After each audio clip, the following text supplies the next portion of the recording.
સૌરાષ્ટ્રના સુપ્રસિદ્ધ યાત્રાધામ વીરપુરના સંત શ્રી જલારામ બાપાની 226મી જન્મજયંતિ આગામી તારીખ 29 ઓક્ટોબર બુધવારે રોજ હોવાથી બાપાની જન્મજયંતિ ઉજવવા માટે યાત્રાળુઓ દેશ વિદેશ તેમજ દૂર દૂરથી જલારામ બાપાના દર્શન કરવા માટે વીરપુર આવી રહ્યા છે। ત્યારે નવસારી જિલ્લાના સુપા નવા ગામથી 100 જેટલા યુવાનો સાયકલ લઈને 500 કિલોમીટર જેટલું અંતર કાપીને વીરપુર આવી પહોંચ્યા હતા। ત્યારે જલારામ બાપાના પ્રત્યે અતૂટ શ્રદ્ધા ધરાવતા સાયકલ લઈને વીરપુર આવેલા યુવાનોને 4 દિવસ પહેલા નવસારીથી સાયકલ યાત્રા શરૂ કરી હતી, જે આજરોજ વીરપુર આવી પહોંચ્યા હતા। ત્યારે નવસારીથી 500 કિલોમીટર જેટલું અંતર કાપીને વીરપુર આવેલા અંકુરભાઈએ જણાવ્યું હતું કે 500 કિલોમીટર દૂરથી 23 વર્ષથી વીરપુર અલગ અલગ સંદેશ અને વિચાર સાથે આવીએ છીએ। આ વખતે પ્લાસ્ટિક મુક્ત ભારતના અભિયાન સંદેશ સાથે આવ્યા હતા અને નવસારીથી વીરપુર આવ્યા ત્યારે કોઈ પણ સાયકલ સવારે પ્લાસ્ટિકની પાણીની બોટલ કે કોઈ પણ જાતના પ્લાસ્ટિકનો ઉપયોગ કર્યો નથી।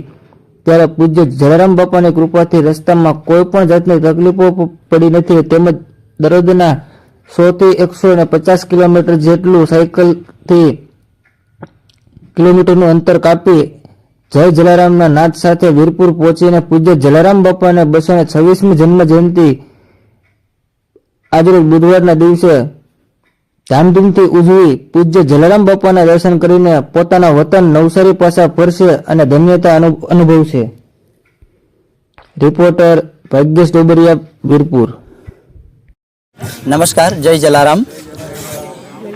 અમે રહેવાસી ચંદ્રવાસણ સુપા નવસારી તાલુકાથી પાછલા 23 વર્ષથી સતત 2003થી અમારો સાયકલનો સંઘ લઈને આવીએ છીએ અને જ્યારે શરૂઆત થઈ ત્યારે 5 સાયકલો હતી, ત્યારબાદ વધી અને અમે કુલ 111 સાયકલો સાથે પણ અહીં અમારો સંઘ લઈને આવી ચૂક્યા છે અને આ 23 વર્ષોમાં અમારે કોઈ પણ પ્રકારની એક પણ સાયકલિસ્ટને કે જાનહાનિ થઈ નથી।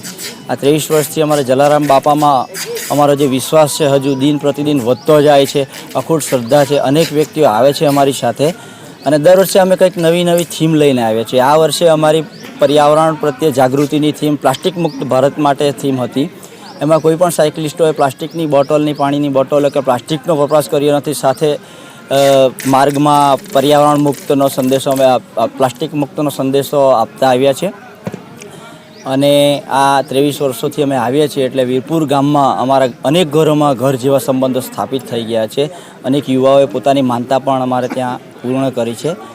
જલારામ બાપામાં અમારી અખૂટ શ્રદ્ધા છે। આવનાર વર્ષોમાં અમે 200 સાયકલ લઈને આવીએ એવી અમે જલારામ બાપાને પ્રાર્થના કરીએ છીએ અને નવા વર્ષમાં સૌના દિન શુભ જાય એવી અમે સૌને પ્રાર્થના કરીએ છીએ। બોલો જય જલારામ।